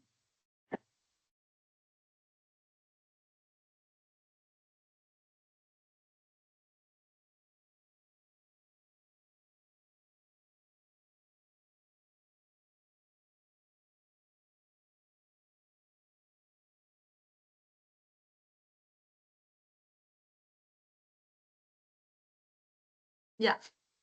Ok, entonces les decía que, a ver,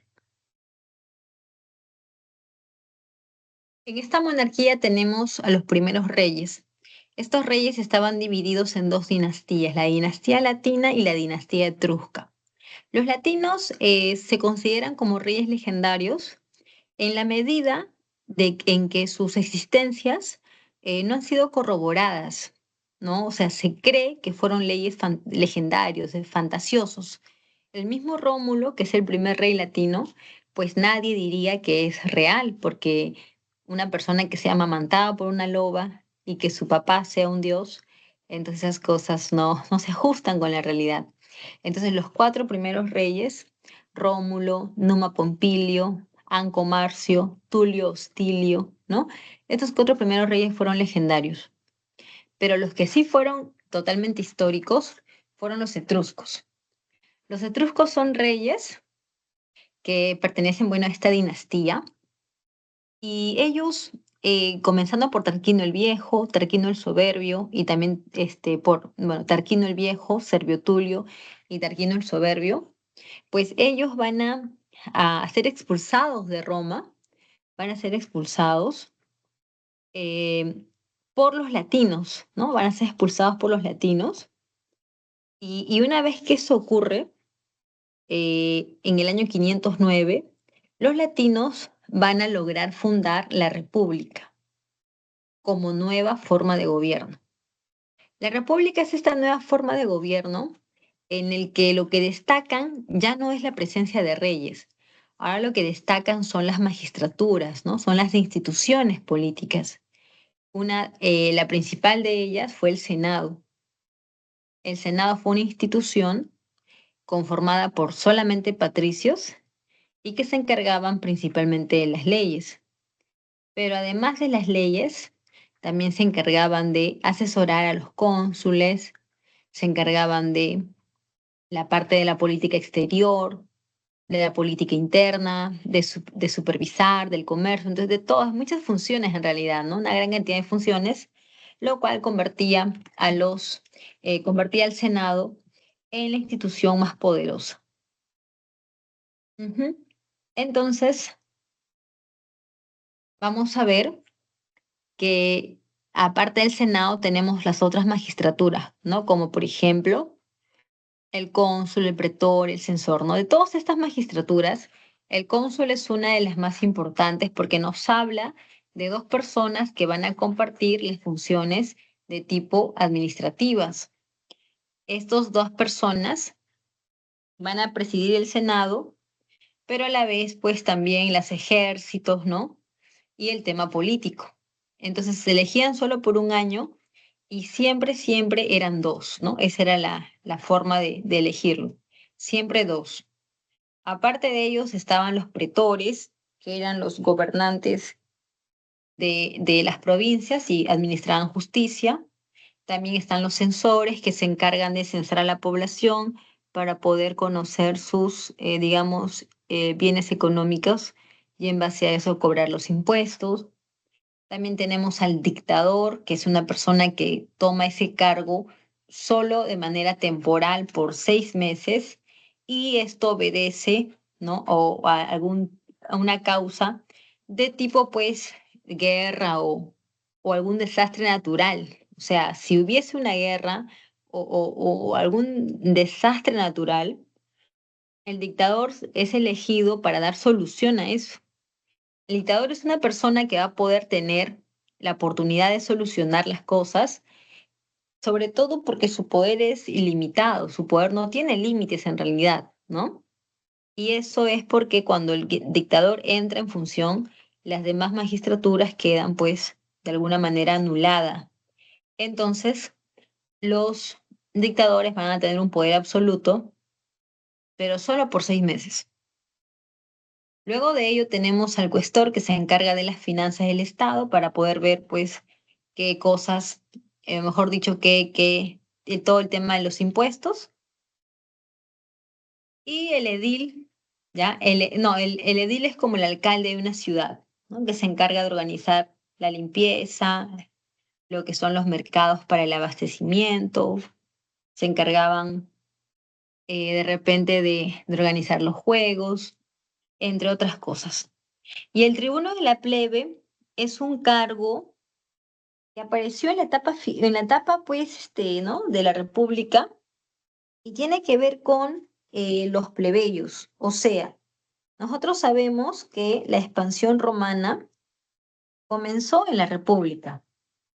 Y en esta etapa, ¿no? Como los romanos estaban inmersos en sus campañas militares, pues los plebeyos decidieron irse de Roma. Los plebeyos escaparon de Roma hacia el monte Aventino.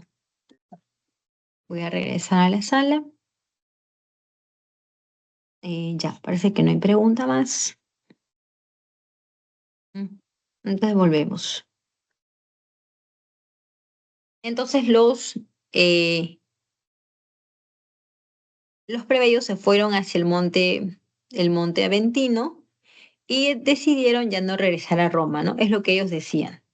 Entonces, los patricios fueron a convencerlos de que regresen a Roma, porque, pues, a pesar de que el plebeyo, mejor dicho, bueno, a pesar de que el plebeyo no sea un ciudadano, pues el plebeyo aporta con su trabajo, o sea, el plebeyo es el que paga rentas, el plebeyo es el que paga impuestos, el plebeyo se encarga de actividades, ¿no? Domésticas, de comerciantes, etcétera, etcétera. O sea, a los patricios no les parecía bueno, ¿no? Que los plebeyos se vayan, o sea, no les convenía, entonces van a intentar de que los plebeyos regresen, para lo cual van a, pues, escuchar lo que ellos van a pedir. Y los plebeyos lo que van a pedir para regresar, número uno, es pues perdonar las deudas, ¿no? Es una primera condición. La segunda condición tiene que ver con crear una magistratura que esté al servicio de los plebeyos. Y esos magistrados van a ser los tribunos, que al fin de cuentas, pues eran patricios, ¿no? Los tribunos de la plebe eran patricios, que se van a encargar de proteger o de representar los intereses de los plebeyos. Y a estos tribunos se les va a permitir el derecho al veto.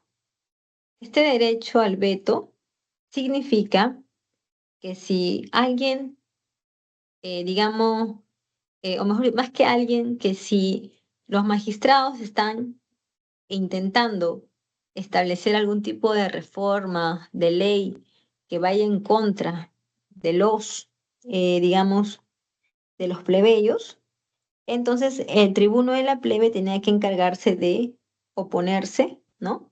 Y por eso es que se creó el derecho al veto. ¿Qué significa? Yo me opongo. De esta manera se trató de proteger los intereses de los plebeyos y adicionalmente también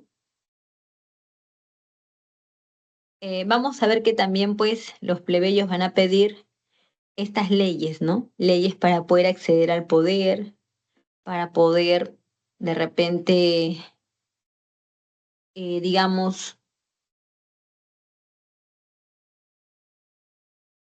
para tener pues el derecho a casarse con las patricias, para poder ocupar el cargo de un cónsul, entre otras cosas.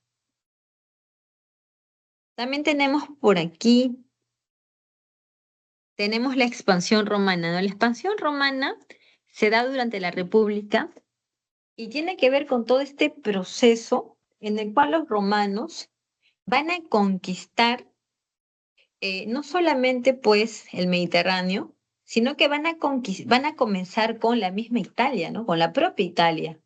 ¿Y eso por qué, no? Porque nosotros sabemos que Roma se originó en el centro de Italia. Roma fue, en sus inicios, un pequeño lugar en el centro de Roma.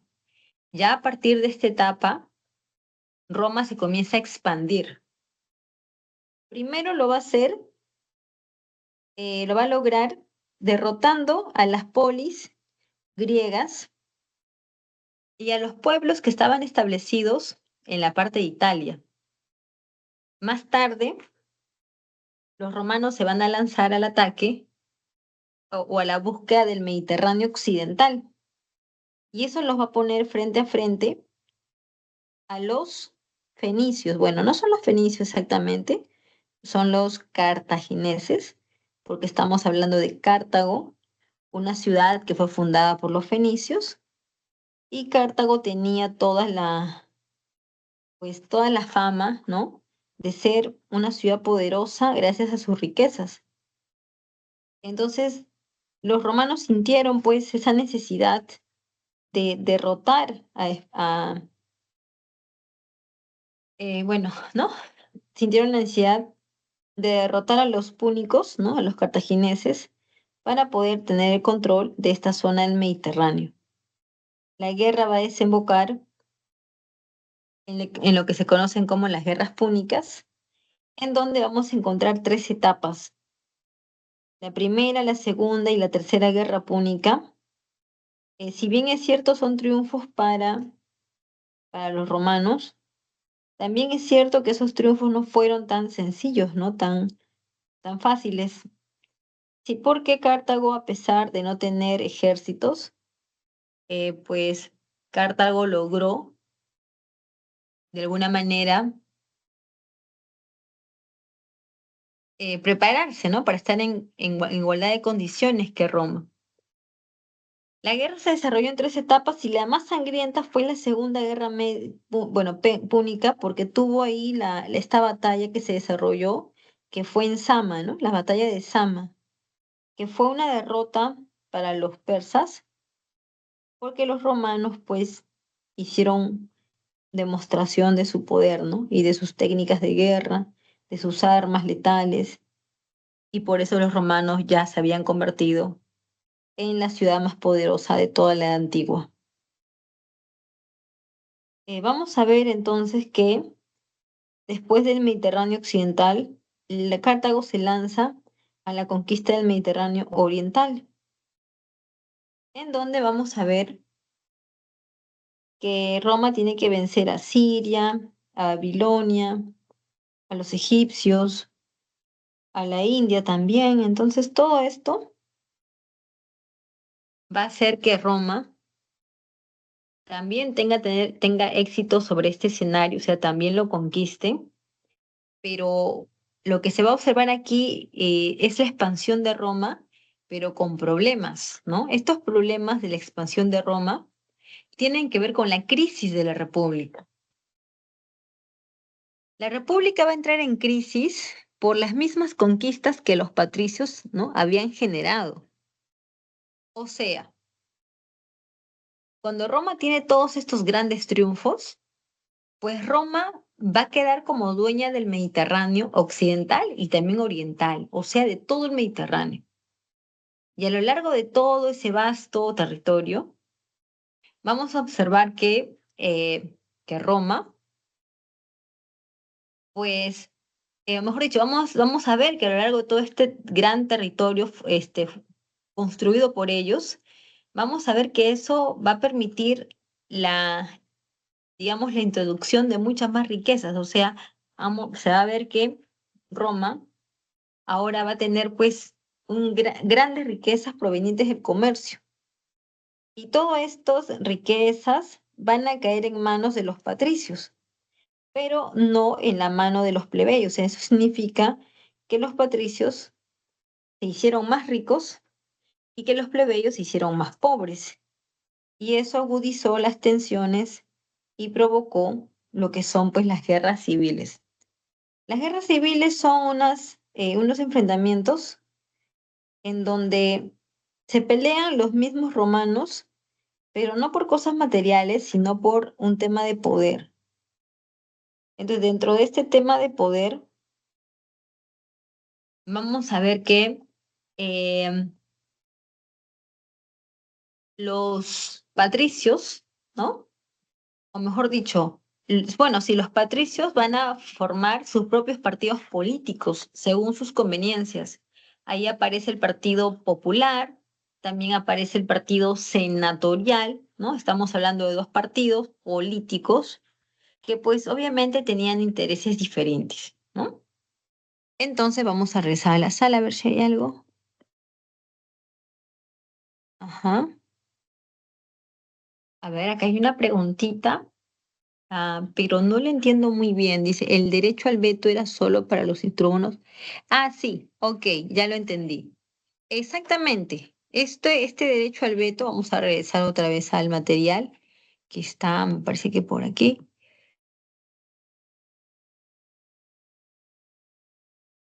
Aquí también está aquí en la separata, voy a buscarlo en la separata porque aquí también está explicado. Vamos a ver qué pasó.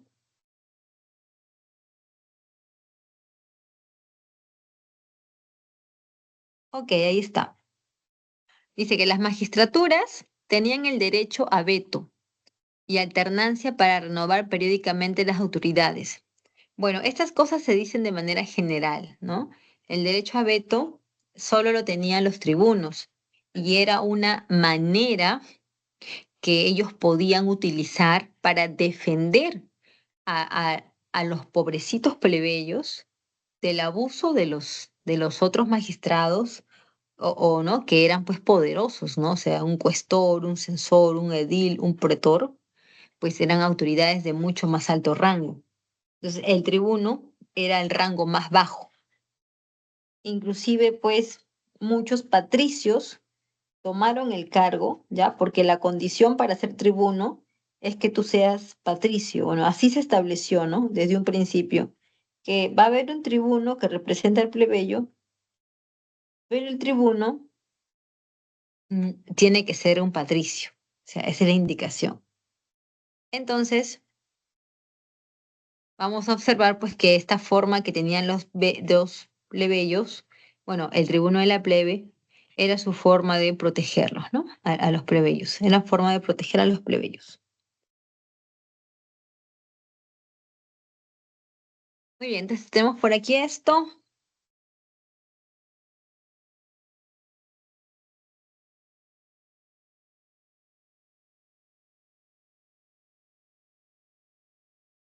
Ok, ok, entonces aquí tengo lo que es esta crisis de la República, como estábamos comentando, ¿no? Las guerras civiles es una guerra entre los mismos patricios, estos mismos patricios que pues ahora no se están peleando por un tema de riqueza, por un tema de dinero, o sea, no se pelean por eso. Ellos se pelean por un tema de rivalidades políticas. Entre Mario y Sila, Sila fue enviado, ¿no? Lejos y como ganador quedó Sila, pero no por un enfrentamiento, sino porque pues sucedió, ¿no? Algo ya que a Sila pues le permitió ganar y eso fue que Mario fue enviado a un lugar como sacerdote. Más tarde, para impedir una nueva guerra civil, se forman agrupaciones, ¿no? Que son los triunviratos. Un triunvirato significa gobierno de tres personas y estamos hablando de Julio César, Craso y Pompeyo. De los tres personajes, Julio César era el menos popular, era el menos popular. Entonces Julio César va a adquirir esa popularidad cuando regresa digamos, de conquistar las Galias, ¿no? Las Galias que para los romanos siempre fueron un lugar, ¿no? Un lugar de difícil acceso y por lo tanto no habían logrado aún someterlo, ¿no? Conquistarlo. Entonces los romanos, pues cuando Julio César conquista las Galias, pues los romanos van a estar muy contentos y eso hace que Julio César pues gane mucha popularidad. Eso por un lado, ¿no? Por otro lado, Julio César se enfrenta a Pompeyo y lo logra derrotar, ¿no? Lo va a derrotar en Farsalia, con lo cual Julio César se queda pues solo pues en el camino a sus ambiciones, porque toda la historia sabe que Julio César tenía pues ambiciones personalistas, ¿no? Como la de volver a la monarquía, en donde él sería pues el único rey. Pero como estas cosas llegaron a los oídos de los patricios, ellos decidieron eliminar a César. Eliminarla porque significaba un peligro a los intereses del Senado. Por eso le invitaron con engaños a esta celebración que era el Litus de marzo, en donde Julio César se presentaría para hablar de su conquista en las Galias. Pero no fue así, porque en lugar de eso, de manera pues como una emboscada, ¿no? O sea, totalmente a traición, los senadores lo mataron, ¿no? Lo mataron pues en esta conspiración que hicieron contra él. Entonces, vamos a ver ahora que tras la muerte de Julio César entra en escena Octavio. Octavio aparece en escena y según dice, él era ahijado o sobrino de Julio César. Entonces lo que él quería es que se le reconozca como tal, pero eso al final no pasó. Entonces Octavio lo que hizo fue, pues, o mejor dicho, ¿no? Em, Octavio se junta con Marco Antonio y Lépido y forman un segundo triunvirato. El triunvirato fue igual que el segundo, ¿no? O sea, un fracaso. Un fracaso porque Lépido fue enviado lejos como sumo sacerdote y porque Marco Antonio y Octavio, de ser amigos, ¿no? Cómplices, ¿no? Pasan a ser enemigos. Y es que Marco Antonio se había enamorado de Cleopatra y se la pasaba todo el tiempo, ¿no? En Egipto con Cleopatra, que era su amante. Entonces, para el Senado romano, eso se convirtió en un peligro, porque como sabemos, ¿no? Como bien se sabe, pues eh, Roma tenía que pues resguardarse de sus enemigos. El Senado romano financió a Octavio y le pidieron que matara a Marco Antonio. Octavio se enfrenta a Marco Antonio en la batalla de Asio y lo logra derrotar, ¿no? Pero después de ello, eh, Octavio, en lugar de, pues de entrar a Roma para ser recibido por el Senado, tras la derrota de Marco Antonio, Octavio regresó a Roma y creó el imperio. Entonces, el imperio romano, creado eh, por este personaje llamado Octavio, o que también pues históricamente se le conoce como Augusto, y a su gobierno se le conoce como la Pax Romana. Entonces, este primer emperador Octavio, su gobierno que se prolongó por 40 años, ¿no? Su gobierno fue bastante estable, bueno, o mejor dicho, estable, ¿no? A pesar de los muchos problemas que se vivían en Roma. Pues en Roma, a pesar de, a pesar de que en Roma, pues había un emperador, ¿no? Instituciones públicas. Igual Roma tenía muchos problemas. Problemas porque, pues, digamos, eh, muchos militares querían levantarse para tomar el poder de manera personal. Por otra parte, los campesinos estaban muy inconformes, ¿no? Porque faltaba comida, ¿no? Había muchos problemas sociales. Por otro lado está la religión cristiana, que cada vez va a crecer más y más, y eso poco a poco va a ir minando, ¿no? Va a ir, digamos, contrariando o haciendo dudar, ¿no? A eh, de alguna manera va a hacer dudar a los patricios de su cultura. Y encima de eso tenemos pues lo que es la religión no, sino eh, la presencia de los bárbaros. Entonces, durante esta etapa vamos a ver que los romanos pues están siendo gobernados por esta lista de emperadores. Algunos fueron más estables que otros, pero al final pues de toda esta etapa, no bueno, de lo que fue la etapa del imperio, podríamos hablar de pues de dos etapas, ¿no? El Alto Imperio y el Bajo Imperio.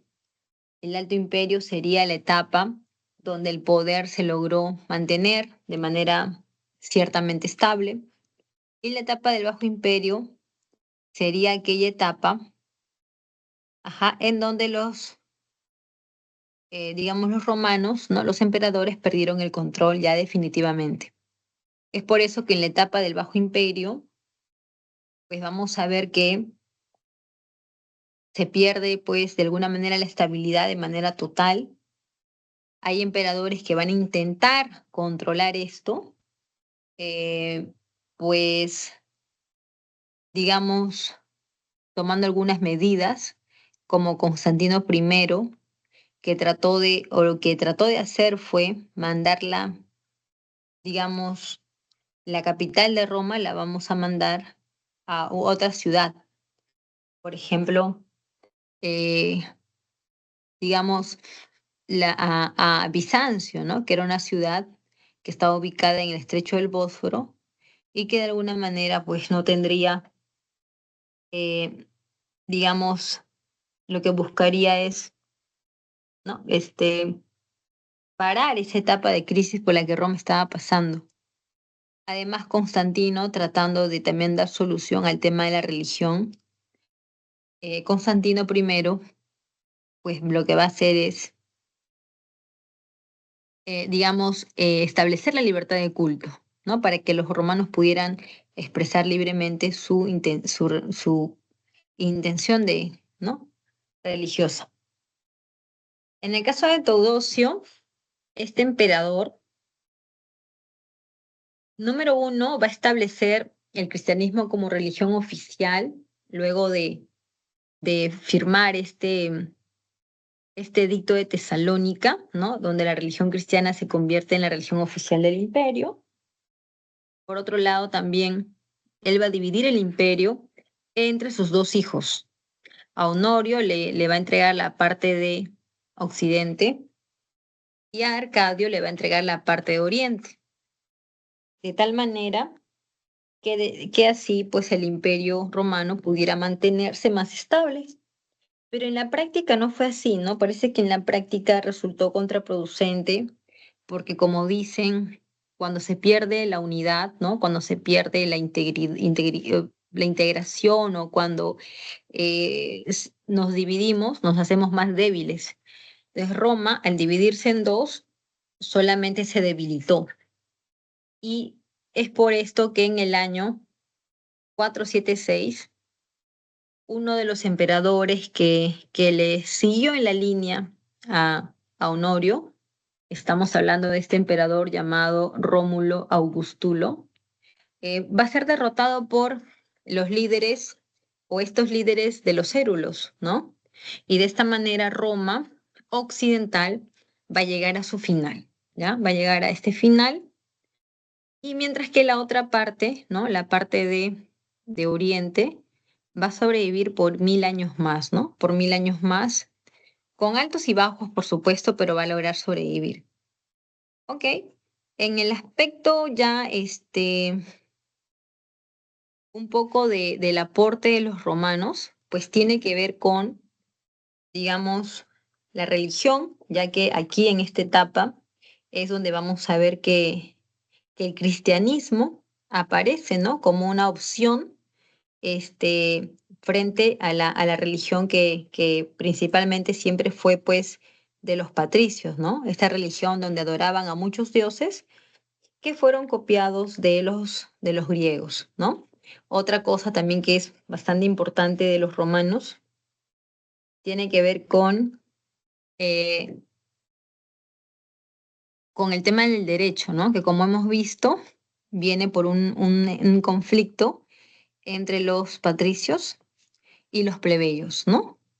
También hay aportes en la arquitectura, porque los romanos son los que van a, digamos, eh, crear estas estructuras, ¿no? Que son los coliseos, los museos, los circos, los saunas, ¿no? Entre otras cosas, ¿no? Que es en la parte de arquitectura son muy destacados. Y también en el aspecto de, digamos, de la, de estos, a ver, un ratito. Ujú. Ok, ya. En esta parte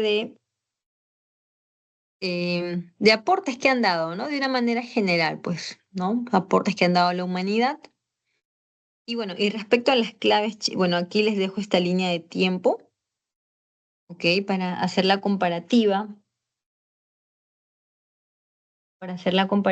de un poco la sucesión de hechos, ¿no?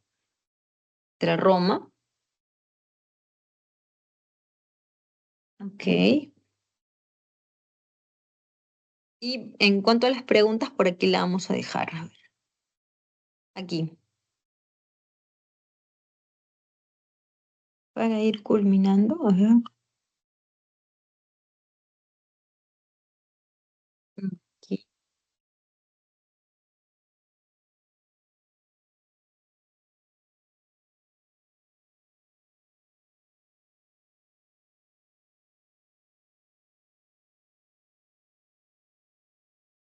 Aquí. Y en la número 1, vamos a ver como respuesta correcta. Tenemos la B, ¿no? La B de barco, que es una pregunta relacionada a, a los griegos, ¿no? Dice, respecto a las polis, hay que buscar cuál es la correcta. Y aquí encontramos, pues, que la respuesta correcta es la B de barco, ¿no? ¿Ok?